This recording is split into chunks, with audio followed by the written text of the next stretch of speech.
Okay, what we're doing in this video is giving you what we plan to do as an organization to make sure that our facilities stay clean and disinfected so that as we begin to use the building, we reduce the possibility of transmitting COVID-19 from one person to another. Beyond the social distancing and the fact that we'll be wearing face masks. But let's talk a little bit about what we're going to do to clean and keep touch points that particularly disinfected. We basically use two products here at the church. The first product is by Envirox. It's called H2 Orange 2. And we use this as a cleaner, and we use it at 2 dilution levels. You never want to use directly out of the jug. It is a concentrated product, and we should not be using it straight out of the jug for anything. The 2 concentration levels are a green and a red. The green is the light duty, and that would be used on wall surfaces, on mopping of floors, things like that. When we come to cleaning touch points, we want to use the red solution. So if you're in a situation where you have food spilled on a tabletop or something that you want to clean off, the red solution would be what you'd want to use to clean that off. This is what we're expecting our outside contractor to be using to clean all the touch points in the building. So whether it's light switches, whether it's different areas in the restroom, whether it's tabletops, chairs, etc., we would expect our outside contracting service to be using this red solution to clean those areas. We've also started to use it to clean carpets with. It's an excellent carpet cleaner. So the main ingredient in this is hydrogen peroxide. So it's listed as a viricide on the bottle, so it has some ability to kill virus germs. So it is a good product for that reason also, not just the fact that we're cleaning with it, but that we're getting some benefit of a viricide out of it also. The second product we use that all of you will become more and more familiar with is this Saniquat. This is what we will be using as a disinfectant.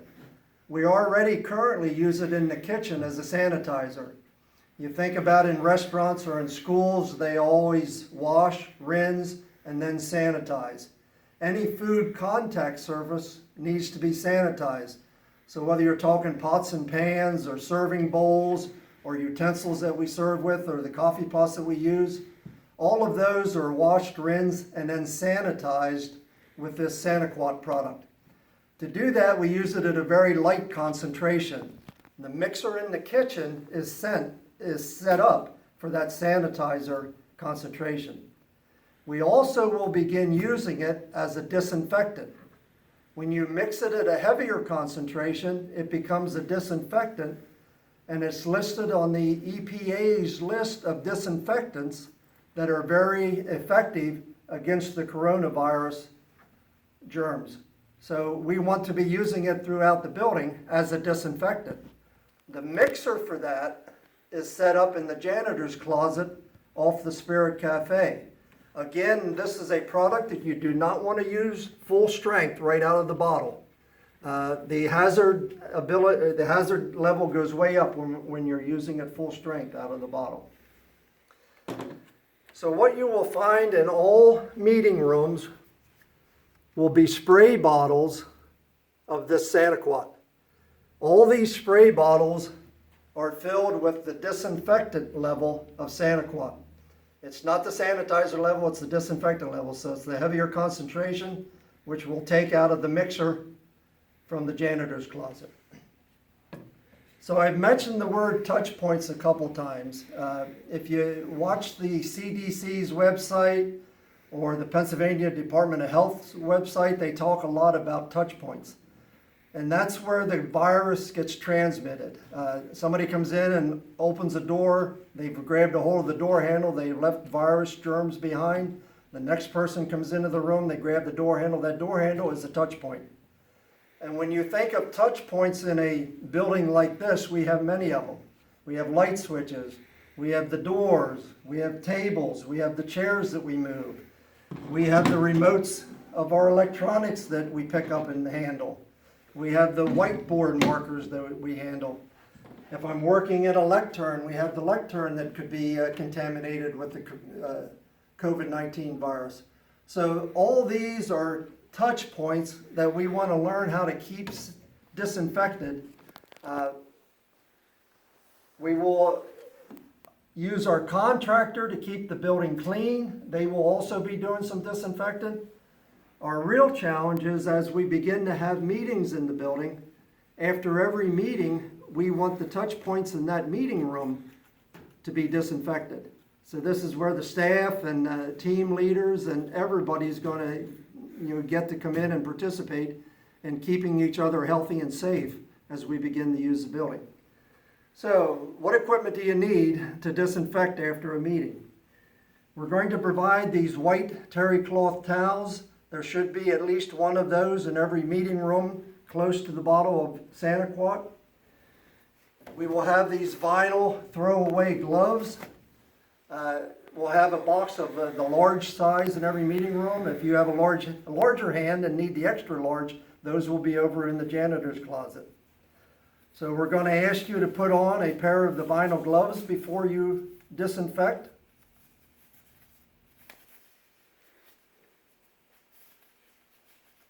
And you will already be wearing your mask. So I'm not going to put it on so you can hear me clearly while I'm talking, but if I'm doing a lot of disinfecting, I would be wearing a mask. I would have the gloves on. When you read the safety protocol, it has all the typical things that you would imagine. You don't want to drink this solution. You don't want to wash in it. The thing that we probably have to watch out for is you should not be breathing the mist that you create when you're disinfecting. So you do not walk around a room spraying it in the air, believing you're doing a good job of disinfecting, because that would open you to the hazard of breathing the mist. What they recommend is that you spray it 6 to 8 inches away from the surface that you're trying to disinfect. So let's go over here and work on this table disinfecting. So I will start at the far end and I will wet the table with the disinfectant.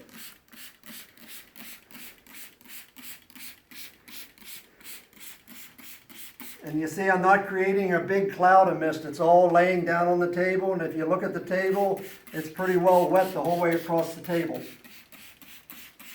It is really okay for the tabletop to leave it in that condition. The disinfectant must remain wet for at least 10 minutes to kill all the virus germs. You do not want to wipe it dry. That's the worst thing you can do. So I've disinfected the tabletop, but I want to get around the edges of the table where people would be grabbing it. For that, I'm going to wet my rag, and I'm going to wipe around the edge of the table.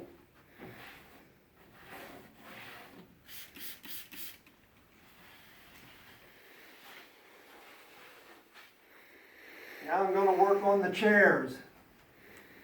I'll spray the bottom of them. And I'll spray the back of them. I will take my wet rag. I'll wipe under the edges on both sides where people may have grabbed them to move into the table. And I'm going to wipe the back off where you would grab the chair to move it. So to keep the white rag wet, I'm going to come over here and I'm going to wipe off the door handle.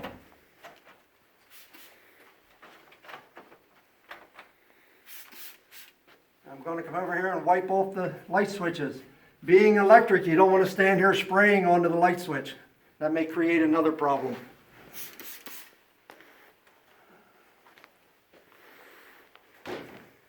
I've showed a video during the meeting, so I take my wet rag, wipe off the video remote. I've been using whiteboard markers. I wipe those off. I've been using the lectern. I would not spray this. It's wood. The moisture laying on it over a long period of time may not be good, but I will wet it and wipe it. And anything else that you think may have been a touch point during your meeting. We're asking the leaders and the staff who lead meetings to make sure this is done after every meeting. Because even if we came in on a daily basis and tried to hit every meeting room, there is sometimes more than one meeting a day in a particular room. So the idea of doing it after every meeting is the fact that 10 minutes later, all the touch points in that meeting room should be disinfected, and we have minimal chance of transmitting the disease from one group of meetings to the next group of meetings. If there's any questions on this video, or what you're expected to do, or where any of the equipment is, don't hesitate to contact Jeff, the business manager, who will be able to help you get the right products. Thank you.